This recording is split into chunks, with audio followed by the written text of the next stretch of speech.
دانا چڑیا۔ ایک شکاری نے بڑی ترکیبوں اور مشکل کے ساتھ ایک نادر و نایاب چڑیا کو پکڑ لیا۔ جب چڑیا جال میں پھنس گئی اور آزاد ہونے کی کوئی صورت نہ پائی، تب چڑیا شکاری سے کہنے لگی، اے عقل مند انسان، تم مجھ جیسی ننھی سی چڑیا کو پکڑ کر کیا کرے گا؟ اگر تو مجھے ذبح کرے گا تو میرے ذرا سے گوشت اور گنتی کے چند نرم و نازک ہڈیوں سے تیرا کیا بنے گا؟ مجھے فروخت کر کے بھلا تجھے کتنا مال ملے گا؟ میری بات سن، اگر تو مجھے آزاد کر دے گا تو میں تجھے 3 ایسی بیش بہا نصیحتیں کروں گی جو ہمیشہ تیرے کام آئیں گی۔ ان میں سے پہلی نصیحت تو تیرے ہاتھ پر بیٹھ کر کروں گی، وہ نصیحت ایسی ہوگی جسے سن کر تیرا خون بڑھ جائے گا۔ دوسری نصیحت دیوار پر بیٹھ کر کروں گی جو اعلیٰ درجے کی ہوگی۔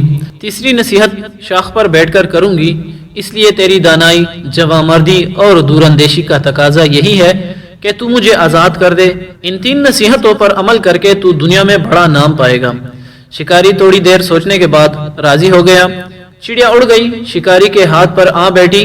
پہلی نصیحت یہ ہے کہ ناممکن بات خواہ کیسا ہی شخص کہے اس پر یقین نہ کرنا۔ یہ کہہ کر چڑیا اڑ گئی اور دیوار پر جا بیٹھی۔ اور دوسری نصیحت یہ کہ گزری ہوئی بات پر غم نہ کرنا۔ اس کے بعد چڑیا نے کہا، میرے وجود میں 10 درہم وزن کا ایک ایسا قیمتی موتی ہے جس کی قیمت کہیں بھی اور کسی کے پاس بھی نہیں۔ یہ موتی پا کر تو اور تیری اولاد عیش و عشرت سے زندگی بسر کر سکتے تھے، مگر افسوس کہ تو نے مجھے آزاد کر کے یہ بیش بہا موتی ہاتھ سے کھو دیا۔ یہ تحفہ تیرے مقدر میں نہ تھا۔ اتنا سننا تھا کہ شکاری رونے اور چلانے لگا اور ماتم کرنے لگا جیسے اس کا کوئی عزیز مر گیا ہو۔ بار بار ٹنڈی آہیں بھرتا اور سینہ پیٹ کر کہتا کہ ہائے میں تو برباد ہو گیا، مجھ بے وقوف نے ایسی نادر چڑیا کو کیوں آزاد کر دیا۔